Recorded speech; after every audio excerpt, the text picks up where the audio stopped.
大家好，大家好，又到我哋讀你聽嘅時候。我哋今日讀咩書啊？遠大前程。係啊，Charles Dickens 嘅《遠大前程》係咪？咁我哋讀到第27節咯喎。咁我上一節我哋講到邊度？講到同阿 Pip 同 Mr. Jaggers 食飯，佢帶咗兩個 friend 落去。係啊 ，Drummond 啦，同埋 Herbert 啦。但係主要都係同佢啲 friend 傾偈啊 ，Mr. Jaggers。咁啊冇講到佢將來係點啊嗰啲嘢。咁要睇下係點啦。我唔係好肯定係咪同 Drummond 傾偈？係啊。追咗。追完 Drummond 傾偈。咁其實上一次讀完都講晒㗎啦，我哋嘅評語。咁今次就繼續睇下 Dickens 有啲咩方法去推進個故事啦。呢一刻就似乎冇嘢推進啦，好嘛？咁我睇下第27節有冇啲咩推進個故事啊？睇下 Pip 嘅發展係點啊？呢一嚟就好似係一封信咁樣喎，一個 message 喎，睇下咩先。My dear Mr. Pip, I write this by request of Mr. Gargery, 即係阿 Joe 啦 for to let you know that he is going to London in company with Mr. Wopsle and would be glad if agreeable to be allowed to see you. He would call at Bernard's Hotel Tuesday morning at 9 o'clock.When if not agreeable, please leave word. Your poor sister is much the same as when you left. We talk of you in the kitchen every night and wonder what you are saying and doing. If now considered in the light of the liberty, excuse it for the love of poor old days. No more, dear Mr. Pip, from your ever obligated and affectionate servant, Biddy. 哇，叫自己做 servant。P.S.He wishes me most particular to write what larks. He says you will understand. I hope and do not doubt it will be agreeable to see him, even though a gentleman, for you had ever a good heart, and he is a worthy man. I have read him all, excepting only the last little sentence, and he wishes me most particular to write again what larks. What larks 唔係好知。可能你以前講過係嘛？但係佢入面冇寫住 what larks 啊，所以佢喺呢一度寫啊。To write what larks，OK，佢話你會明喎 ，OK。I received this letter by the 應該係佢哋 personal 之間嗰啲。I received this letter by the post on Monday morning, and therefore its appointment was for next day. Let me confess exactly with what feelings I look forward to Joe's coming. 佢一嚟就講感受先啦。Not with pleasure, though I was bound to him by so many ties. No, with considerable disturbance, some mortification, and a keen sense of incongruity. If I could have kept him away by paying money, I certainly would have paid money. 好 mean 喎。My greatest reassurance was that he was coming to Bernard's Inn, not to Hammersmith.And consequently would not fall in Bentley Drummond's way. I had little objection to his being seen by Herbert or his father, for both of whom I had a respect. But I had the sharpest sensitiveness as to his being seen by Drummond, whom I held in contempt. So throughout life, our worst weakness and meannesses are usually committed for the sake of the people whom we most despise. 哇，佢呢度都寫得好清晰喎。I had begun to be always decorating the chambers in some quite unnecessary and inappropriate way or other, and very expensive those wrestles with Bernard proved to be. By this time, the rooms were vastly different from what I had found them, and I enjoyed the honor of occupying a few prominent pages in the books of the neighboring upholsterer.I had got on so fast of late that I had even started a boys in top boots, in bondage and slavery, to whom I might have said to pass my days. For, after I had made the monster, and had clothed him with a blue coat, canary waistcoat, white cravat, creamy breeches, and the boots already mentioned, I had to find him a little to do and a great deal to eat.And with both of those horrible requirements, he haunted my existence. This avenging phantom was ordered to be on duty at 8 on Tuesday morning in the hall, and Herbert suggested certain things for breakfast that he thought Joe would like. While I felt sincerely obliged to him for being so interested and considerate, I had an odd, half-provoked sense of suspicion upon me that if Joe had been coming to see him, he wouldn't have been quite so brisk about it. However, I came into town on a Monday night to be ready for Joe, and I got up early in the morning and caused the sitting room and breakfast table to assume their most splendid appearance. Unfortunately, the morning was drizzly, and an angel could not have concealed the fact that Bernard was shedding sooty tears outside the window, like some weak giant of a sweep. As the time approached, I should have liked to run away, but the avenger, pursuant to orders, was in the hall, and presently I heard Joe on the staircase. I knew it was Joe by his clumsy manner of coming upstairs, his state boots being always too big for him, and by the time it took him to read the names on the other floors in the course of his ascent. When at last he stopped outside our door, I could hear his finger tracing over the painted letters of my name, and I afterwards distinctly heard him breathing in at the keyhole. Finally, he gave a faint single rap, and Pepper, such was the compromising name of the avenging boy, announced, "Mr. Gargery." I thought he never would have done wiping his feet, and that I must have gone out to lift him off the mat, and at last he came in. "Joe, how are you, Joe?" "Pip, how are you, Pip?" With his good, honest face all glowing and shining and his hat put down on the floor between us, he caught both my hands and worked them straight up and down, as if I had been the last patented pump. "I'm glad to see you, Joe. Give me your hat." But Joe, taking it up carefully with both hands, like a bird's nest with eggs in it, wouldn't hear of parting with that piece of property, and persisted in standing talking over it in a most uncomfortable way. "Which you have that growled," said Joe, "and that swelled and that gentle folked." Joe considered a little before he discovered this word, "as to be sure you are an honor to your king and country. And you, Joe, look wonderfully well." "Thank God," said Joe. "I'm ergoful to most. And your sister, she's no worse than she were. And Biddy, she's ever right and ready. And all friends is no backherder, but not no forerunner." 唔知佢講咩？呢啲佢啲發音嚟嘅。咩係 ergoful 咩？I'm ergoful to most 係咪 ？Thank God. I'm ergoful， 我估係佢係模仿佢啲發音咯。我要如果我真係要查下啦，咩係 ergoful？ 我估係佢啲發音。Septon Wopsle, he's had a drop. All this time, Joe was rolling his eyes round and round the room and round the flowered pattern of my dressing gown. "Had a drop, Joe?" "Why, yes," said Joe, lowering his voice. "He's left the church and went into the play acting, which the play acting have likeways brought him to London along with me.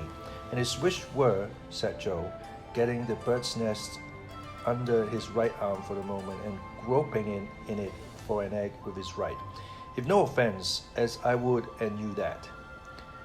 I took what Joe gave me and found it to be the crumbled playbill of a small metropolitan theatre announcing the first appearance in that very week of the celebrated provincial amateur of Rossian renown, whose unique performance in the highest tragic walk of our national bard has lately occasioned so great a sensation in local dramatic circles. 即係 Wopsles 佢參與呢啲咁樣嘅劇作啦。"Were you at his performance, Joe?" I inquired. "I were," said Joe, with emphasis and solemnity. "Was there a great sensation?" "Why," said Joe, "yes, there certainly were a peck of orange peel, particular when he see the ghost, though I put it to yourself, sir, whether it were calculated to keep a man up to his work with a good heart, to be continually cutting in betwixt him and the ghost with amen, and with amen, a man may have had a misfortune and been in the church," said Joe, lowering his voice to an argumentative and feeling tone. "But that is no reason why you should put him out at such a time. Which I meant to say, if the ghost of a man's own father cannot be allowed to claim his attention, what can, sir? Still more, when his morning act is unfortunately made so small." as that the weight of the black feathers brings it off. Try to keep it on how you may. A ghost seeing effect in Joe's own countenance informed me that Herbert had entered the room, so I presented Joe to Herbert, who held out his hand, but Joe backed from it and held on by the bird's nest. Your servant, sir, said Joe, which I hope as you and Pip. Here his eye fell on the Avenger, who was putting some toast on table, and so plainly denoted an intention to make that young gentleman one of the family, that I frowned it down and confused him more. I meant to say you two gentlemen, which I hope as you get your else in this close spot, for the present may be a wearing good inn, according to London opinions, said Joe confidentially, and I believe its character to stand it, but I wouldn't keep a pig in it myself, not in the case that I wished him to fatten wholesome and to eat with a mellow flavour on him.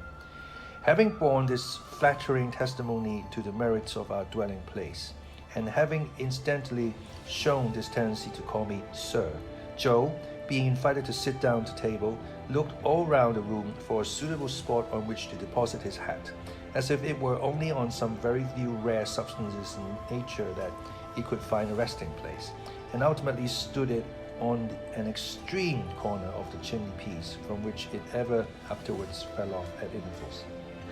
Do you take tea or coffee, Mr. Gargery? Asked Herbert, who always presided of a morning. Thank ye, sir, said Joe, stiff from head to foot. I'll take whichever is most agreeable to yourself. What do you say to coffee? Thank ye, sir, returned Joe, evidently dispirited by the proposal, since you are so kind as make cheese of coffee. I will not run contrary to your own opinions, but don't you ever find it a little eating? Stay tea then, said Herbert, pouring it out. Here Joe's hat tumbled off the mantelpiece, and he started off his chair and picked it up, then fitted it to the same exact spot, as if it were an absolute point of good breeding that it should tumble off again soon. When did you come to town, Mr. Gargery? Were it yesterday afternoon, said Joe, after coughing behind his hand, as if he had had time to catch the whooping cough since he came. No, it were not. Yes, it were. Yes, it were yesterday afternoon. Have you seen anything of London yet? Why, yes, sir, said Joe. Me and Wopsle went off straight to look at the blacking warehouse, but we didn't find that it come up to its likeness in the red bills at the shop doors, which I meant to say, added Joe in an explanatory manner, as it is there doored to architectural. I really believe Joe would have prolonged this word into a perfect chorus, but for his attention, being providentially attracted by his hat, which was toppling, indeed, it demanded from him a constant attention and a quickness of eye and hand, very like that exacted by wicket keeping. He made extraordinary play with it, and showed the greatest skill, now rushing at it and catching it neatly as it dropped, now merely stopping it midway, beating it up, and humouring it in various parts of the room and against a good deal of pattern of the paper on the wall, before he felt it safe to close of it, finally splashing it into a slop basin, where I took the liberty of laying hands upon it. As to his shirt collar, to his coat collar, they were perplexing to reflect upon, insoluble mysteries both. Why should a man scrape himself to that extent before he could consider himself full dressed? Why should he suppose it necessary to be purified by suffering for his holiday clothes? Then he fell into such unaccountable fits of meditation, with his fork midway between his plate and his mouth, had his eyes attracted in such strange directions, was afflicted with such remarkable coughs, sat so far from a table, and dropped so much more than he ate, and pretended that he hadn't dropped it, that I was heartily glad when Herbert left us for the city. I had neither the good sense nor the good feeling to know that this was all my fault, and that if I had been easier with Joe, Joe would have been easier with me. I felt impatient of him and out of temper with him, in which condition he heaped coals of fire on my head. Us two being now alone, sir, began Joe. Joe, I interrupted pettishly, how can you call me sir? Joe looked at me for a single instant with something faintly like reproach, utterly preposterous as his cravat was, and as his collars were. I was conscious of a sort of dignity in the look. Us two being now alone, resumed Joe, and me having the intentions and abilities to stay not many minutes more, I will now conclude, leastways begin, to mention what have led to my having had the present honour. For was it not, said Joe, with his old air of lucid exposition, that my only wish were to be useful to you? I should not have had the honour of breaking victuals in the company and abode of gentlemen. I was so unwilling to see the look again, and I made no remonstrance against his tone. Well, sir, pursued Joe, this is how it were. I was at the bargeman the other night, Pip. Whenever he subsided into affection, he called me Pip, and whenever he relapsed into politeness, he called me sir. When there come up in his shay-cart, Pumblecook, which that same identical, said Joe, going down the new track, do comb my hair the wrong way sometimes, awful, by giving out up and down town as if it were him which ever had your infant companionation, and were looked upon as a playfellow by yourself. Nonsense, it was you, Joe. Which I fully believed it were, Pip, said Joe, slightly tossing his head, though it signify little now, sir. Well, Pip, this same identical which his manner is given to blusterers, come to me at the bargeman, and his word were, Joseph, Miss Havisham, she wished to speak to you. Miss Havisham, Joe. She wish, were Pumblecook's word, to speak to you. Joe sat and rolled his eyes at the ceiling. Yes, Joe, go on, please. Next day, sir, said Joe, looking at me as if I were a long way off. Having cleaned myself, I go and I see Miss A. Miss A, Joe, Miss Havisham. Which I say, sir, replied Joe, with an air of legal formality, as if he were making his will. Miss A, or otherways Havisham. Her expression then as following. Mr. Gargery, you're in correspondence with Mr. Pip. Having had a letter from you, I were able to say I am. Would you tell him then, said she, that which Estella had come home and would be glad to see him? 講咁鬼多嘢，原來都係推 Estella 出嚟。I felt my face fired up as I looked at Joe. I hope one remote cause of its firing may have been my consciousness that I had known his errand. I should have given him more encouragement. Biddy, pursued Joe, when I got home and asked her to write the message to you, a little hung back. Biddy says, I know he will be very glad to have it by word of mouth. It is holiday time. You want to see him? Go. I have now concluded, sir, said Joe, rising from his chair. And Pip, I wish you ever well and ever prospering into a greater and greater height. But you are going now, Joe. But you are not going now, Joe. Yes, I am, said Joe. But you are coming back to dinner, Joe. No, I'm not, said Joe. Our eyes met, and all the sir melted out of that manly heart as he gave me his hand. Pip, dear old chap, life is made of ever so many partings welded together, as I may say, and one man's a blacksmith, and one's a whitesmith, and one's a goldsmith, and one's a coppersmith. Divisions among such must come, and must be met as they come. If there's been any fault at all today, it's mine. You and me is not two figures to be together in London, nor yet anywhere else but what is private, and beknown, and understood among friends. It ain't that I am proud, but that I want to be right, as you shall never see me no more in these clothes. I'm wrong in these clothes. I'm wrong out of the forge, the kitchen, or off the meshes. You won't find half so much fault in me if you think of me in my forger's dress, with my hammer in my hand, or even my pipe.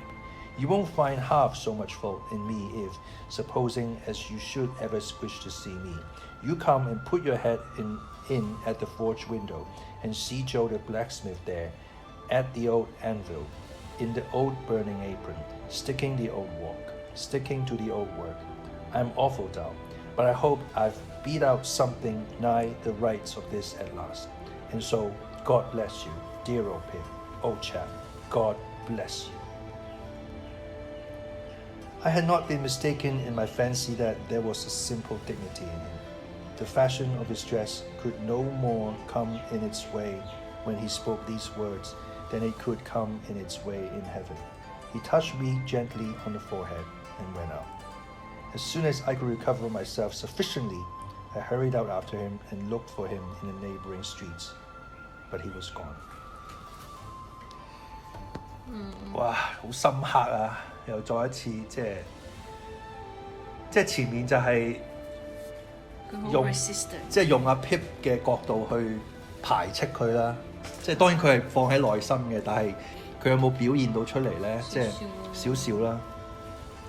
咁而佢冇諗到嘅就係令佢意外嘅就係阿 Joe 其實一直都係咁諗。阿 Joe 自己都係覺得阿 Joe 嚟之前已經排斥咗自己，而佢嚟到佢嘅衣着、佢嘅行為，佢亦都自己都好清楚。佢亦都好清楚、好清晰咁樣講晒俾阿 Pip 聽佢嘅內心，就係佢覺得佢哋嘅見面其實係唔應該嘅，所有嘅錯都係我，但係我真係想嚟同你講，親口講俾你聽呢個消息。而家我走啦，我立即就走，你唔會再見到我着成咁，唔會再見到我啦。因為我哋根本就唔應該見。咁其實佢係講晒阿 Pip 內心嘅嘢，但係由阿 Joe 口中講咧，佢就好似俾人打咗一錘咁。咁而阿 Pip 嘅反應，我相信亦都好清晰咁話咗俾阿 Joe 聽，阿 Pip 的確係會點講啊？個內心的確係有咁諗，因為如果佢唔係咁諗，佢嘅反應唔會係咁。係。咁但係成篇嘢其實個信息要推動嘅故事就好明顯，就係既然冇嘢做，就係 Estella 啦，唔係工作就係女人㗎啦。阿 Pip 呢個年紀係咪？咁而家推動故事嘅好明顯，呢個任務就放喺 Estella 度啦。咁阿 Pip 就係應該照道理就係會翻去鄉下揾阿 Miss Havisham 啦。理論上應該就係咁啦。咁但係唔知啦嚇，唔知緊接落嚟會係點。咁但係呢個信息好簡單嘅一個信息，但係就要透過阿 Joe 特登走過嚟去探佢，然之後再加埋 Biddy 嘅一個短信嚇咁樣，咁就令到成件事就深刻咗好多。即係佢可以有好多種寫法㗎嘛。總之深刻阿 Pip 就知道咗。Estella 翻嚟咁之後，佢咪翻去咯。但係佢唔係，佢走去寫多一節，成節就係用阿 Joe 去做呢個媒體。就咪如果透過阿 Biddy 同阿 Joe 話俾阿 Pip 聽咧，嗰個成個感覺就親近好多。即係好似係佢哋始終都係佢哋最了解阿 Pip。阿 Pip 心目中最重要嘅就係 Estella， 然之後佢哋話俾阿 Pip 聽，有一種 intimacy 喺度。但係同一時間嗰種 intimacy 係已經唔會再出現㗎，因為佢哋亦都好清楚自己嗰個階級，而阿 Pip 自己內心亦都有嗰種界體喺度，所以即係你形成咗一種好模擬形狀嗰種，即係好即係覺得明明係最親，但係亦都唔再係最親啦，因為個事實就係你已經上流咗啦，上流緊啦。即係佢哋注定係要分開。咁但係 Estella 偏偏就係阿 Pip 未上流之前認識嘅人喎。咁又會點咧？即係阿 Estella 見到阿 Pip 嗰陣時候嗰個反應嗰個反應嗰個化學又會變成點咧？Miss Havisham 又會點樣對待阿 Pip 咧？咁我哋到時就再睇下發展啦，好嘛？OK，好，下次再講，拜拜。